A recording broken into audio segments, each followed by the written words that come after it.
record on my end. Let's get it.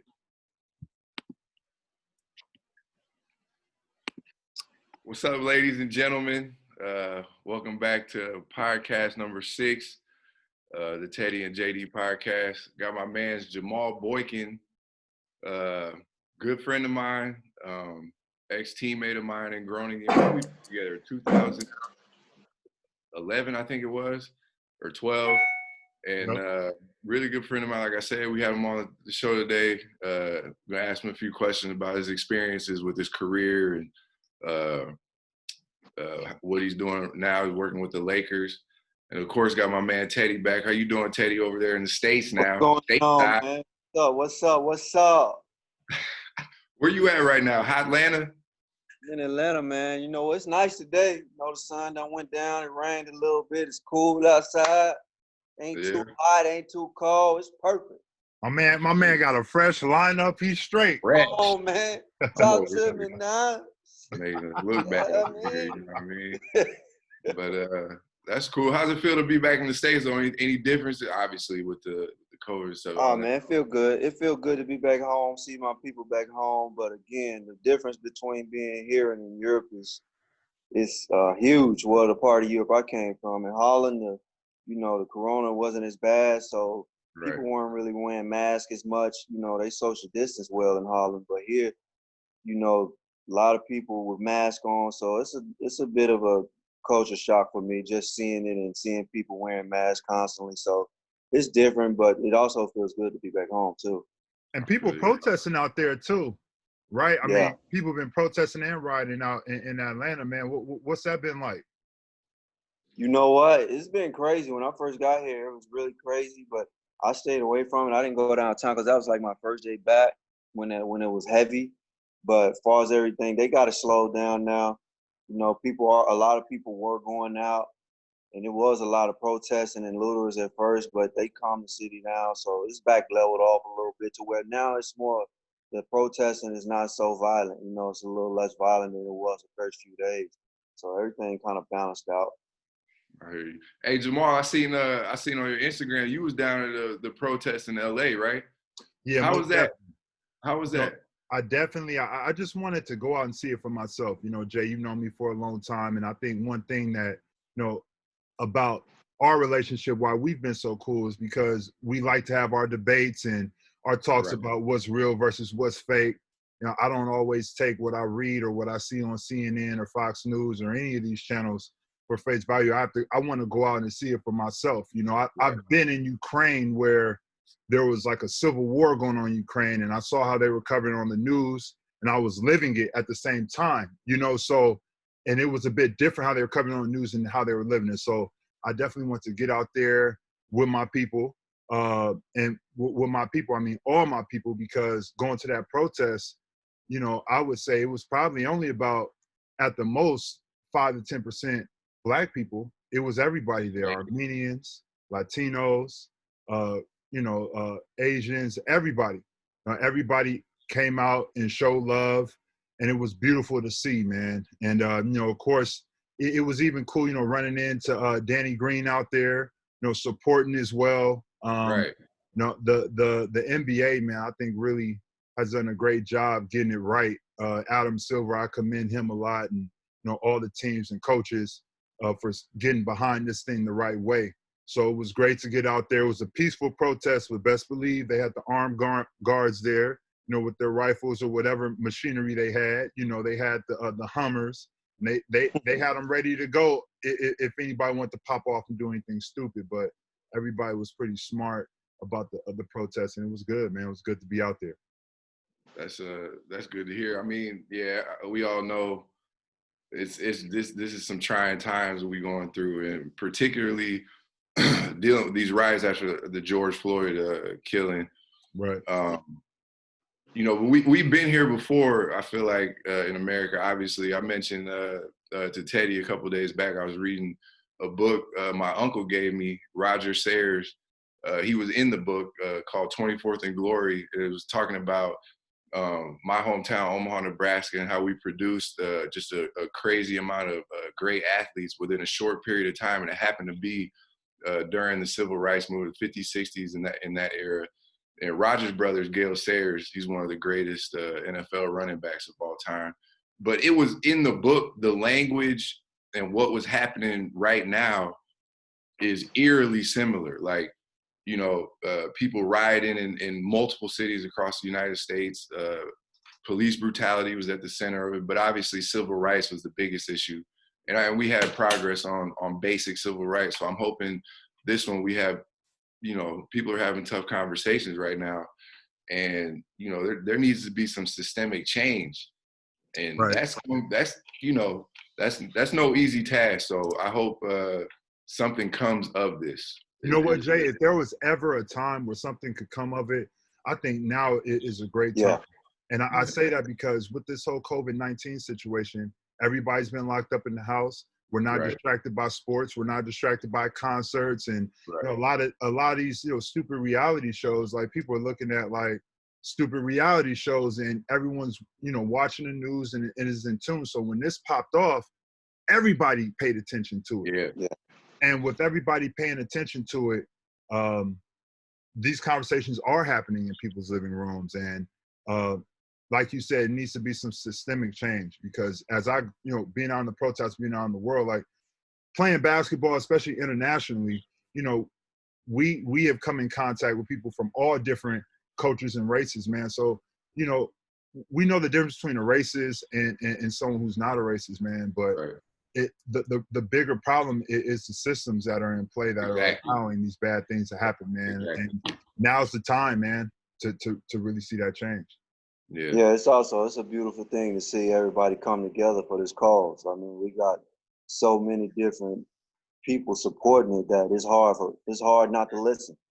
You know what I mean? We got a lot of people raising awareness and getting out there, foot soldiers out there stepping, protesting, trying to raise awareness and get people to make moves. I mean, I feel like we got the full court press on them right now. So I feel like if something's gonna be done, it's now or never almost. Right. Yeah. Right. Yeah, it's been time. I mean, it's been time. So, like I said, I just hope everybody stays as safe as possible. You hate to see when, you know, people getting hurt, violence and them things like that. But I hope something comes of this as we move forward, and you know, time will tell. But Maul, I want to ask you. You had a pretty storied basketball career. I mean, all the way from your, you know, McDonald's High School All-American, went to Duke, finished at Cal, had a great career there, played a long time overseas. Tell us a little bit about your experience, you know, what that was like, transitioning to a program like Duke, your overseas experience. What was that like for you? I mean, it's amazing. You know, I think the Los Angeles basketball culture is very rich. You know, so a lot of people that I grew up playing with, you know, if you want to go from like Russell Westbrook to James Harden to Trevor Ariza, I mean, the list goes on. You know, you see how many there's so many great basketball players in LA. You know, coming up though, everybody kind of saw the West Coast as soft. You know, so to be respected as a basketball player, you had to go play in the Big East, play in the ACC. And I know for myself growing up, Duke was just that place. You know, from elementary school on up, that was my dream. That was my dream to be able to play there. To the fact of, even when I wasn't recruited by them, when the reporter would ask me, who's your top 5 schools, I'd name 4 schools and I'd say Duke is number 1. So Duke was always like that goal that I had in mind to be able to accomplish. So to be able to accomplish that and play for Coach K, you know, obviously it's not how I read about and how I saw it on TV, you know, and that's the beauty of being able to actually see something like that up close. But looking back on it, what an amazing experience it was. And I understand why Coach K is on the level and the pedestal that he is, because he's able to take a lot of great talent and get guys to fit into their roles. Obviously, for me, that was something very difficult at 18 to come to a realization that, you know, Coach K, he doesn't see me as an NBA player. He doesn't see me as that guy. And he's really good about, if he wants to put you into a role, you know, either you're going to fight against it or you're just going to settle into that role and be the best you can so you can be the best for the team. And for me, that wasn't what I wanted to do. And I transferred to Cal. And at the time, you know, the Pac-10 was cracking. You know, Pac-10, you know, some of the same names I mentioned, but, you know, Kevin Love and Like I said, James Harden, Russ. I mean, I don't know who I'm missing here, but, you know, there's so many great players in the Pac-10 at that time. So it was a great time to play there. I got to Cal. We were low, and we were able to win a Pac-10 championship on my senior year. And, of course, you know, as I'm sure you guys can all say, you know, college, you have your friends for life. You know, and some of my best friends to this day I met in college, man. And then, you know, from there, just transitioned to playing overseas, man. I had a cool run. You know, played 7 years, 11 different teams. And of course, you know, Holland was probably one of the most significant places I played because one, you know, walking down the streets of Groningen, man. I put it like this, like I played in Turkey my first year. It was extremely strict. You know, I had a breakdown at one point, man, because I had gone like 3 months without talking to a woman, like, period. You know what I'm saying? Because it was extremely Muslim country. And then, you know, were you in a small town in Turkey? My bad. Yes. Okay. Yeah. I was That's in different than Istanbul. Yeah, Istanbul, man. It's cracking over there. But where I was, it was like close to Iraq, and it was just like I lived on the same floor with my entire team. You know what I'm saying? Coach included. Imagine that. Imagine you live in a building with your coach and all your teammates. So it was really, really strict. So when I got to Holland, man, it was amazing because it's thousands of just young, vibrant people on the street, all having a good time. My first night going out, you know, I see this beautiful young lady walking down the street, and I had to take my shot, man. You know what I'm saying? And JD, I know he said, man, he probably looked at, oh, this ain't gonna last because it was like a love at first sight thing. But you know, I'll be the first one to say, so the woman who he's speaking of, he's still with this woman today, which is amazing. But I remember telling him, I was like, bro, you don't want to, you know, test the waters a little bit this first week out. First week out here, you don't want to see what's going on in the streets in Groningen. It's a nice city, bro. He was like, nah, man. The man know what he want, man. Hey, and let me tell you something. I love Isri, great person. Man, ain't nobody happier for you to meet. But I was just, you know, in the time, I was like, whoa, like, you know, hey. At the time, you was trying to school him. Right. Try to be the OG. Pump your brakes a little bit. Like, exactly. You just got here. You already finna. What you doing? Nah, but meanwhile, JD was wiped up too, so it was cool. So you know what I mean? It's cool when you got that. Got the homie with the girlfriend too. So you know, we bonded over that, man. And over the years, you know, I played a lot of different places, but I always came back to Holland. I even lived in Holland for about a year. And that's when, you know, I tried my thing in the tech business. It didn't work out. And at a certain point, I'm just on the couch. And then Jay's like, yo, man, I'm trying to get up some shots. You know, so I'm like, yo, hit me up, man. And that was a great time, man. You know, just helping Jay train. You know, of course, Jay is a legend in Holland and everything like that. So it was cool to just get in the gym. And that's when I started thinking, like, you know what, man, I think I want to get back into basketball.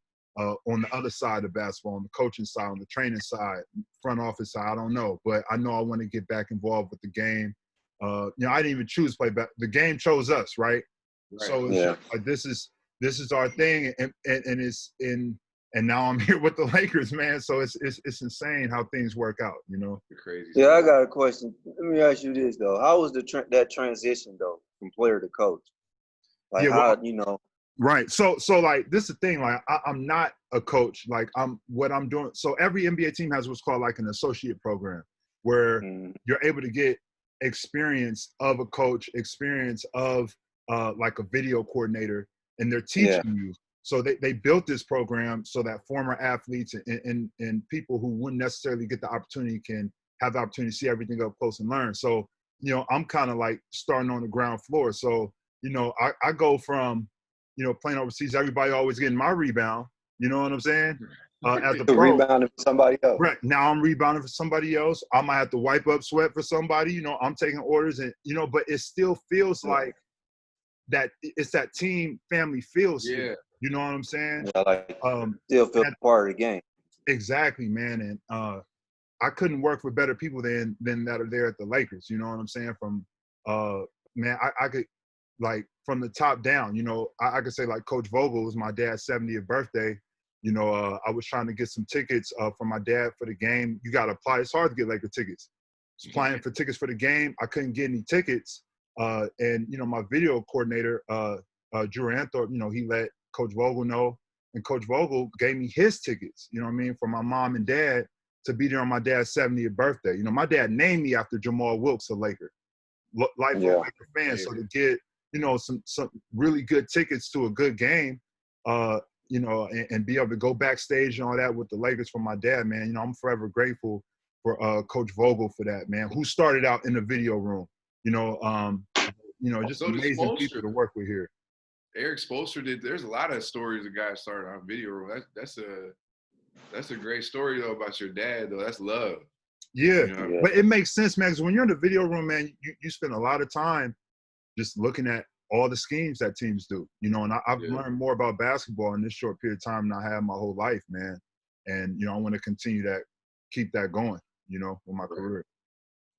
Man, you're putting yourself in a nice position, though. Congratulations, bro. I appreciate you, bro.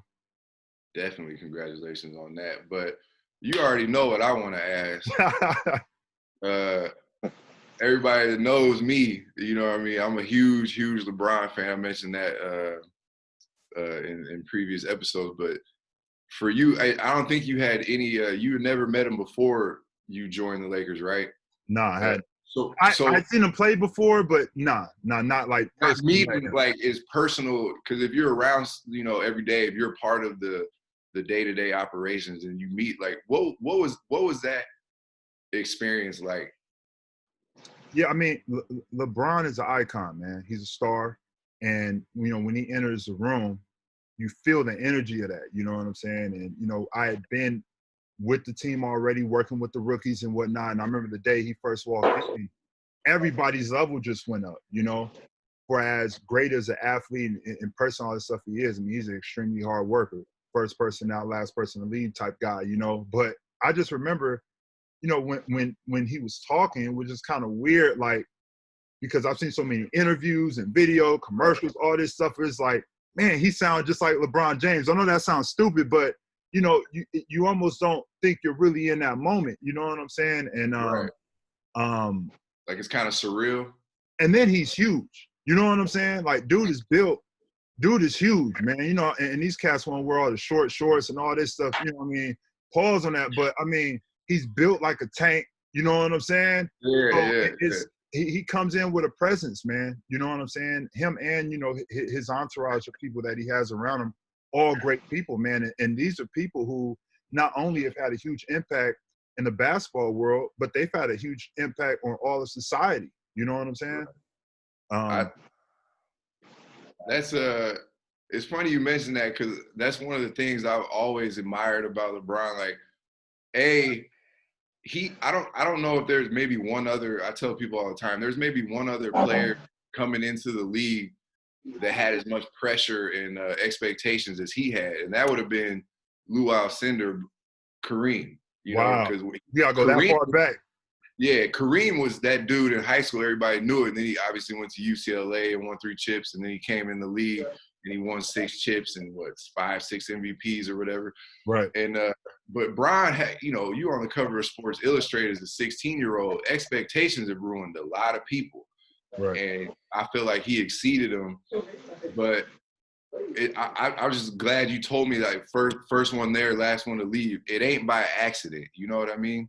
And that's what a lot of people say, oh, if I was that big or if I was that athletic, I would be this. I was like, well, maybe not, because maybe you ain't got the right work ethic or the right mentality or whatever. So I always wanted to just ask you, like, what was that like meeting somebody like you said, he's an icon, but now he's like, you're in the gym with him every day, working on his game with him. And so I just feel like that's great. That's a hell of a story, man. That's a hell of a story. Yeah, and it's crazy too, because, like, he calls me Maul, and that's like, people who really know me, really cool me, call me Maul. You know what I'm saying? Right. And it's like he knows what that means to people, like to remember their name, just show them a little bit of love every day. You know what I mean? Like, LeBron to me is like, imagine if you were to become like the best basketball player in the world. Like, you would think like, oh, like, I would be a good humanitarian. I would speak up for my people. I would do this. I would do that. and he's a guy who's doing, like, he's built to school. You know what I'm saying? He does a lot of things too that people never see. You know what I'm saying? So it's a tremendous honor, man, to be, you know, in the presence of greatness every day, man, from him and, you know, from a lot of guys on the team, man. I mean, the Lakers, to me, have always been at the top of the totem pole. So, you know, to be able to learn from, like, Phil Handy and Miles Simon, and, I mean, it's just names you brought up Lou Alcindor, man. I met him a little bit before, you know, we got shut down. You know, before we played Boston, he came in, he spoke to the team, and basically let us know, like, yo, we don't lose to Boston. Like, it's our rival. Like beat them down. You know what I'm saying? Yeah. And I had a moment where I was able to shake his hand and meet him, but, like, you know, no one wants to ever give Biggs credit as being the GOAT, but I mean, you can make the argument that he's the GOAT. You could definitely make that argument. That man's numbers are stellar. Right. He's still number one, right? Yeah, he's all-time leading. I mean, and he won on every level. High school, college. Multiple times. Right, and he did it with Milwaukee against and he took out Wilt Chamberlain. So it's not like he and against Bill Russell. I mean, he's that guy, man. He's a true. Yeah. Sure. Definitely can make a great debate about him being, you know, the top dog. Yeah. But one more thing about Bron, also, like, I forgot to mention how he's put a lot of people on. You know what I mean? And, like, not gave them anything. He, you know, gave people an opportunity, and they took it and run with it. And like you said, him and his team have built a very impressive business portfolio, basically an empire. And like I said, like you said, their influence is far-reaching. And I'm just glad. It sounds like you know him personally. It sounds like he is a good dude. So it's nice when a good dude like that has such far-reaching influences, because, you know, he could help a lot of people. You know, I mean, He's not really in it for himself. So I think that's pretty cool. I think his game on the court somewhat reflects how he is off the court. And if you look at his upbringing, you know, in high school, he had like the Fab Five. You know what I'm saying? He had them people around him. And then if you look at his game, you know, if you're open, LeBron's going to pass it to you. You know what I mean? He takes the blame. Like, remember game one of the 2018 finals, you know, he hits George Hill. He was open. He makes those two free throws. They win game one. He dropped like 50-something, a 50-cent triple-double. Yeah. I think it's a whole different series. You know what I'm saying? But and even like with him saying, hey, Kyrie, you take that shot. You know what I'm saying? Like, that is a great quality, man, to be able to say, hey, it's about the team. You know what I mean? And I think that's why players love playing with him. I think that's why he's been so successful, man. And I couldn't be more happy as a lifetime Laker fan, you know, to have LeBron leading us, man, especially when you got, you know, the Clippers sneaking up on us. You know what I'm saying? I think that's contagious, too. People playing the right way. If your best player, your captain come in playing basketball with the right mentality from the time he hit the doors, it trickled down to everybody else from the top to the bottom. If he landed on the line in practice and he coming in, he making all the right plays, he putting the right work in on his body, the young guys, when they come in, they see that. That's what they got to build up to. So it's already giving them a blueprint of what they need to do in order to achieve that type of success. Like, that's what makes great teams. That's a fact. I agree 100% with that statement. But Maul, going back to what you said, you mentioned the Clippers. This ain't got nothing to do with like how it is for you, like in the locker room, nothing like that. But as a LA native, yeah, you work for the Lakers. But as a LA native, a lifetime Laker fan, what's the vibe like in the city? Pre-COVID. I mean, because I watch League Pass. I'm listening to all the sports writer stuff. But what was the vibe like in the city now that the Clippers are a true threat? Right. True threat. Yeah. Well, I mean, first of all, you know what, Jerry West and Ballmer and all them pulled off, surprised everybody, you know, as far as getting Kawhi Leonard and Paul George. So, once that happened and we had who we had, you already know this could be the Western Conference Finals contenders, right? Yeah. So from there, though, the one thing I could say going back to my childhood, in Los Angeles. The Clippers kind of represent the underdog. They of course they represent the underdog, but they also represent like the people who can't afford to go to the Laker games. They go to the Clipper games. You know what I'm saying? People, like blue collar type crowd. Exactly, and it's just so funny, man, because I drive to work. Our practice facility is in El Segundo, and on both exits to get to the practice facility are big billboards from the Clippers. One with Kawhi Leonard, and it says "Street Lights over Spotlights," and that's a direct shot. You know what I'm saying? Because Lakers is we known for Showtime, which is spotlights. You know what I'm saying? But they're like, nah, we about them street lights. Y'all about them spotlights. We about the streets. So all over the city, billboards. I mean, all over the city, they have billboards that in a lot of ways are direct shots. Their whole marketing plan is to go directly at us. And I mean, you remember even like Kawhi Leonard's commercial. Yeah, the commercial. The New Balance commercial. Talking about Kawhi Land and all that. Like, this is a real, like, all right, it's not a rivalry in the sense of the Clippers have always been our JV team. They have no championships. They have a good team right now. It's cool. You know what I'm saying? But in the sense of this year, oh, man, it's smoke, man. And it's like, what side are you on? And in a sense, it's like gangs. Like, it's Crips. It's that big brother. It's like that big brother, little brother relationship. But the little brother done grown up. Don't see themselves right. As That's what I'm saying. That's what I'm saying. I mean, the Clippers they're moving to Inglewood. They don't want to be under the shadow anymore. You know, like at the Clipper games, they cover up all the Laker banners. Yeah, I saw that too. They're changing their colors. They've done a lot of things to try to distinguish themselves. And like I said, when you got Ballmer and Jerry West, they coming for it, man. But that's another thing. I want to, major shout out to Rob Pelinka for what he pulled off, putting this roster together, man. And you talk about, I mean, a great dude, man. It's been an honor just to, see that level of greatness, man. And, what they were able to pull off, putting our team together. It's going to be a great showdown in Orlando. I can't wait for that. We didn't even talk about that, Teddy. NBA is back July. We have a few more weeks, man. Hey, I can't wait. Finally. Who's your team, Teddy? I don't really have. I just I just watch the game. I don't really have a team. Got it. But I'm like you said though. A lot of times I like rooting for the underdog. So who's like, that for you? If I see somebody dominating, then you're like. I like a good series. I want some game 7s, and I don't want to see no 4-0s and nothing like that. I like good basketball. As long as I can watch good basketball, I'm satisfied. No, that's fact. I'll give you my underdog. I like Houston in this format. Oh, I look. James Harden lost some weight. Russ has been training. I mean, James fresh, like That's the underdog. The other one I talked about in previous podcasts would be Dallas. I'm a huge Luka fan. My underdog, I'm gonna go with Toronto. I think a lot of people sleeping on them. They lost Kawhi, but they still got they got length, they got size, they got guards. Like, I think a lot of people overlook them because Kawhi left, but I think they got a really good team. A really good team.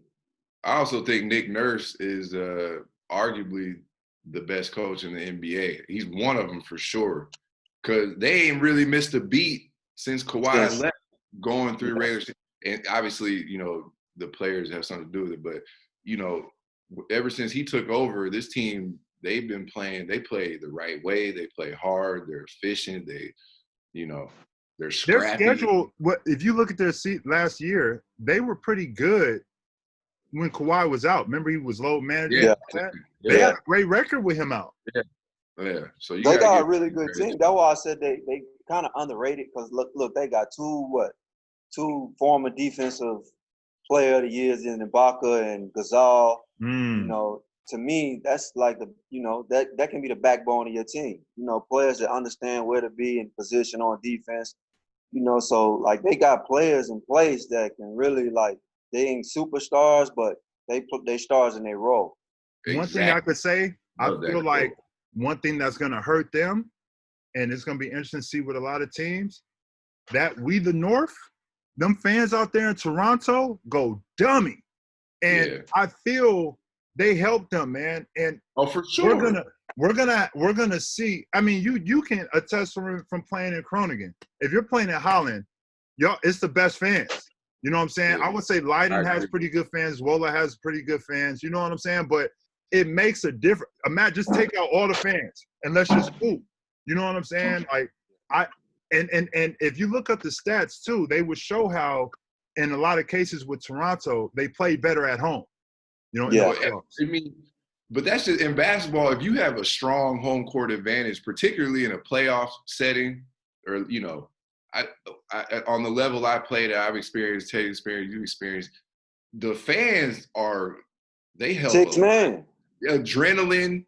With tight moments in the game, they get to going crazy, and it's like they give you energy. So right, I think two things are this is a neutral setting, but you're right, with no fans, it's like it's gonna be straight. But I also think it's a good thing. It's just straight competition at this point.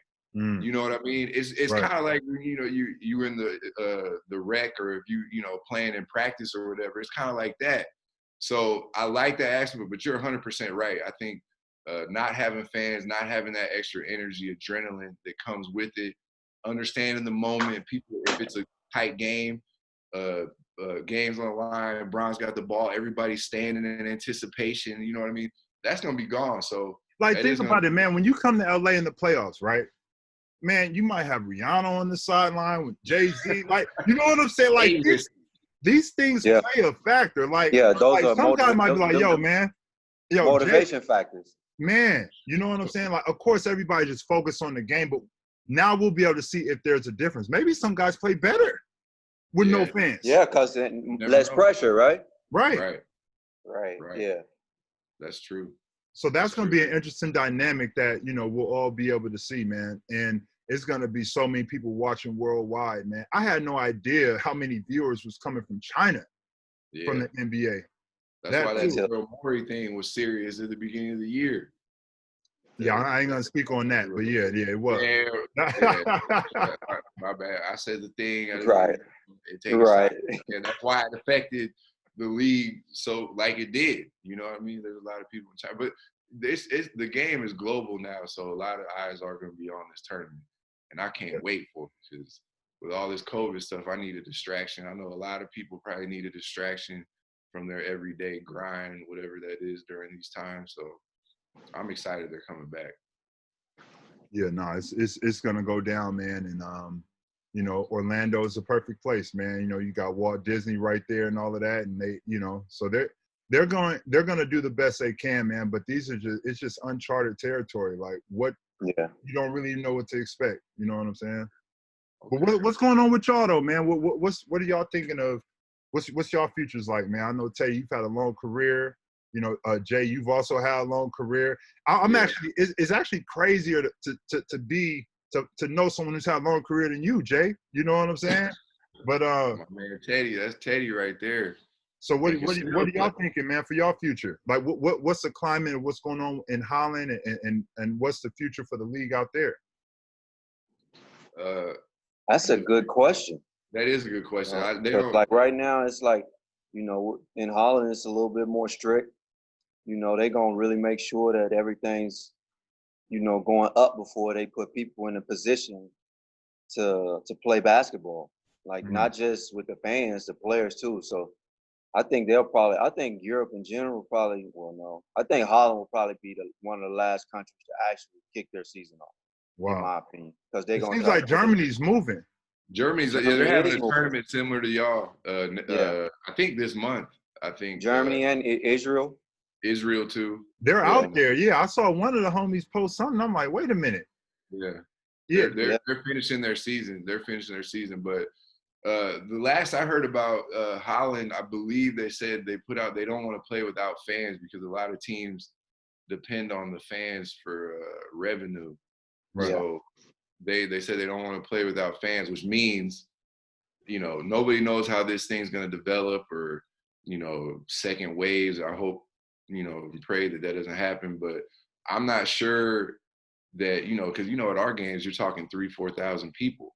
Right. And I don't know if that will be able to happen when the season starts. As far as me, I'm a free agent for the first time in a long time, but I'm a free agent. I'm kind of just about to start working out here again pretty soon and just stay in shape, and then we'll see what happens. The market's moving pretty slow because of all this COVID stuff. So, yeah, that's where I'm at. How about your camp, Jay? Couldn't have it. Couldn't have it. We theoretically could have it in August, but I don't think that's going to be possible either, because you're talking about like over 100 kids plus coaches and everything like that. I mean, you were there last year, so I don't think we're going to be able to do that this summer, but hopefully next summer we'll definitely be able to continue that, because I thought it would have been the fourth one, I believe, and it was gaining some traction. We were having a lot of fun. I mean, like I said, you were there last year, so you know. Maybe you need to do like a virtual camp. Have you been to his camp, Teddy? No, I didn't go to it. I haven't been to it before. Yo, check it, man. JD had all these kids sitting in a room, like really watching film, though. Yeah. Like he had them really watching film and breaking down stuff. And yo, every single kid's eyes was glued to the screen. They was locked in, man. I mean, That's right. Such an amazing group of kids. Nobody, acting stupid, farting all over the place and nothing. Still, like you had some really great kids at your camp, man. I did, man. I was sad. Like I said, I was sad we couldn't continue it this year, but we'll see what happens. We'll see what happens with it next year. So yeah, it's like everything getting pushed to the back burner for from this year to next year. I played Big 3 last year. This past season, they canceled it until next season. So won the Big 3. Everything's on pause. Right? You won the chip. That's we got a little title, so got to hold off on getting. I'm disappointed because I got to hold off on getting that ring. I want my ring. Yeah, man. Yo, that's wild, man. It's funny too, because the Big 3 has been growing and growing and growing, man. It's amazing to see what Ice Cube has been watching. I mean, even to the point the viewers on the Big 3 are more than the WNBA, and just to speak on one of the most craziest things that happened this year, with Kobe passing, being with the Lakers this year, man, I definitely took advantage of the opportunity to just ask, like, listen in on all the stories about Kobe that I wouldn't have ever been able to hear. I was around so many people who knew him personally, you know what I'm saying? So that was crazy. But I think the thing that touched me the most about Kobe's passing was the fact that he was riding so hard for women's basketball, man. It seemed like his daughter had a lot of potential. And instead of him being like, oh, I didn't have a son, his daughter was like, nah, I got this. And, he built the Mamba Academy. He was actually coaching those girls. And he was going to do something great with women's basketball, man. So I think one way to honor his legacy is to definitely support women's basketball at all costs, Yeah. I'm 100% agreeing with that, because we all got daughters. Yeah. My daughter's starting to pick the ball up a little bit. She's a real girly girl, but we'll see. I think she likes basketball too, but I want her to have those opportunities, And I was, they bumping up the salaries, and I think Kobe had a lot to do with that. And I couldn't agree with you more. I support women's basketball because it's a good product too. I mean, there's a lot of great women's players. So I couldn't agree with you more. I mean, from my standpoint, man, basketball is the best game in the world, man. You know what I'm saying? It's the one game where all 5 players on the court have to have all skills. You know what I'm saying? Like, everybody should know how to dribble, pass, shoot. Like, in football, you have a quarterback, you have a wide receiver, and there's nothing against those sports, but to me, basketball is the best game, man. So whether it's the Big 3, WNBA, high school, whatever, I'm trying to see, Yeah. Especially now that everything's been on ice. Yeah. Can't wait it's like the first thing come on, we're gonna support it heavy. Like that Jordan documentary. Man. I know y'all enjoyed that. We'll have to do a whole nother podcast talking about that. Man, that was one of the best documentaries I ever seen, bro. That was great. Yeah, and it got a lot of criticism because it's like, from Jordan's perspective, of course, he had to okay everything. But hey, whatever you wanted to give us, MJ, man, I appreciate it. You know what I'm saying? And I didn't understand the dynamics of the ownership and management and how much resistance they gave him on his way to ascension. You know what I mean? That was tripped out. Because I know, I mean, I don't want y'all to talk about y'all situations, but I'm sure y'all seen situations with management and coaches and all of that that's been hindering to, you know, getting that championship, you know? Yeah. You know what? Like, again, I'm with you 100%. I didn't understand it either. It was, I think for me, that was the most surprising thing to see. Yeah. Everything else, as far as like, you know, the scuffles in practice and all of that and the things he was saying, that wasn't as surprising as how management handled that and trying to move forward with a team that was already winning. Yo, they were tanking his sophomore year. This dude is on 14 minutes restriction. It's 14 seconds left in the game, and they're saying don't put him back in the game or whatever, however many seconds. Like, that part was crazy. And from there, him and Jerry Krause, it was done, man. But Yeah. But then to make the if John Paxson doesn't make that shot and they don't make the playoffs, you know, we don't get them 64 and 45 point games against the Celtics that, you know, cemented him into greatness. You know what I'm saying? You know, the one thing I took from that was, and it's in all things, like I've seen it in my career with great teams or situations, how they end. A lot of times it's from the ego, man. That's what it is. Like, that was just, you know, Jerry Krause wanted credit. Right. You know what I mean? And that's, to me, that's what I took from it, because I've experienced that in certain situations. Once the ego gets involved, then it's like, well, I'm not getting my shine, or I'm not getting my, then a lot of things can fall apart. But yo, Jay, did you see how they was talking to that man? Yo, they were so disrespectful to that man. Like, yo, you're short, you're fat. Like, I mean, they was going at that dude, man. And Pip, like Pippen was a thug, man. Not, I mean, hold on. Hold on. Yeah, you gotta chill. Hold on. You gotta chill. Hold on. Pippen was very problematic on the bus and in the locker room. To Jerry Krause, but nobody else, right? Just to Jerry Krause. Yeah, right. We saw it. Right. I mean, to me, it was almost warranted, though. You know, he felt like he earned what he was asking for, but they didn't want to give it to him. So, man, they should have restructured that man's contract. But you know what? That's neither here or there. Right. You know, right. He signed the deal, but dang, I mean, one of the greatest runs in NBA history. You can't restructure his deal. Maybe that's why they don't have those 7-year deals out the bat anymore. I mean, he signed for 7 years as a coming out. If you really, it's another way we can look at that too. Like, people look at it like, you know, Pippen made a mistake, but to be honest, Krause was a genius. He put it out there early, you know. Right. Like, that long-term contract, unheard of, probably the last 7-year contract since Scottie Pippen did it. He probably was one of the only players to sign some such contract. Right. He got one of the top 50 greatest players of all time, assuming to sign this. Come on, this guy, he gotta be, you know, he gotta have some kind of intelligence, because that was a great move from his side. And then Pip could have got his foot right in the summer and just said, "Nah, I'm just gonna chill and I'm gonna do my surgery when we start practice." Like, right. Yeah, that was crazy. But Krause built a great team. Ain't nobody taking that away from him. But you know, Michael Jordan was on that team, and Scottie Pippen was on that team. So I mean, you can put the pieces together, but it's still, at the end of the day, it's the players.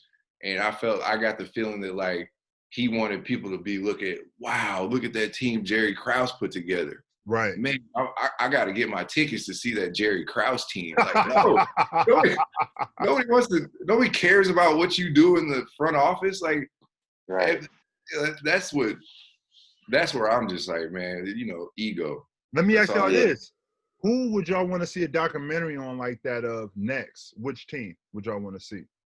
Shaq, Kobe, Lakers. Yeah. Yeah. Yeah, I know. God rest his soul. I know there was some conflict in there. Whew.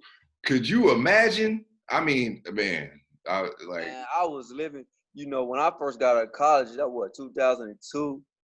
So my homeboy Gennaro Pargo, he was playing for the Lakers at the time. Yeah. So I didn't get no contract out of college, so I moved to LA when he was playing for the Lakers. Wow. I was going back and forth to the practices with him.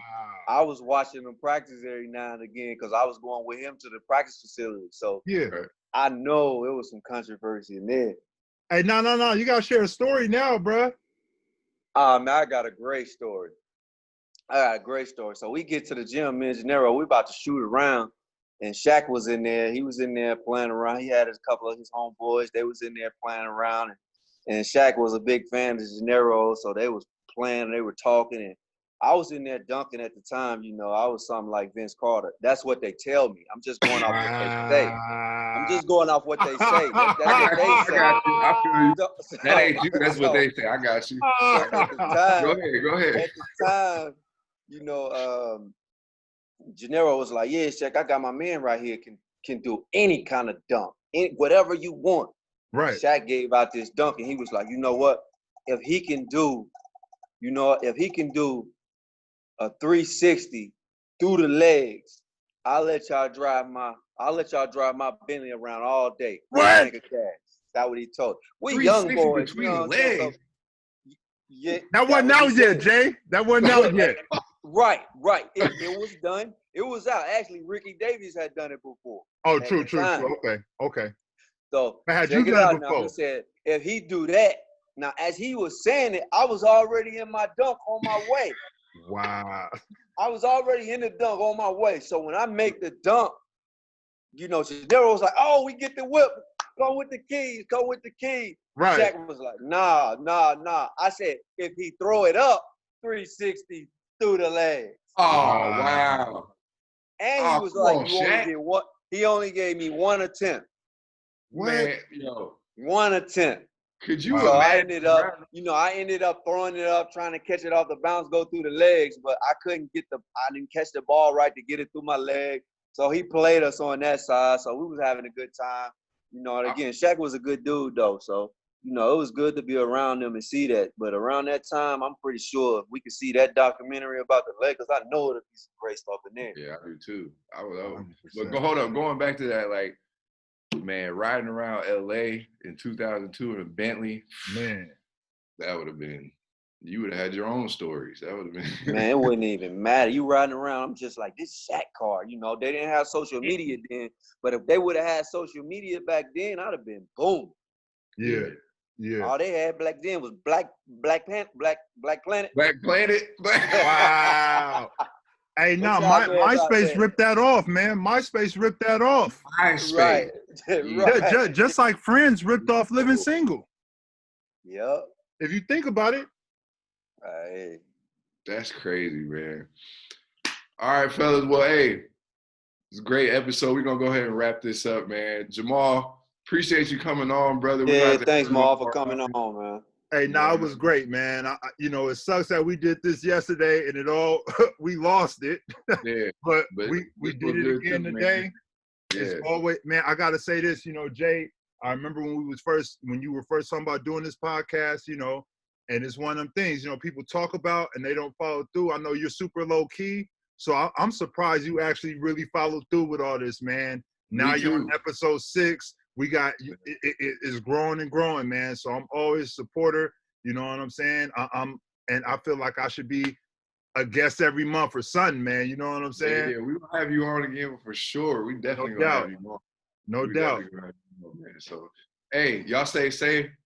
Good to talk to you. Yeah, man. Y'all stay safe out here. All right, man. brother. Salute, y'all. Later, man. All right, one.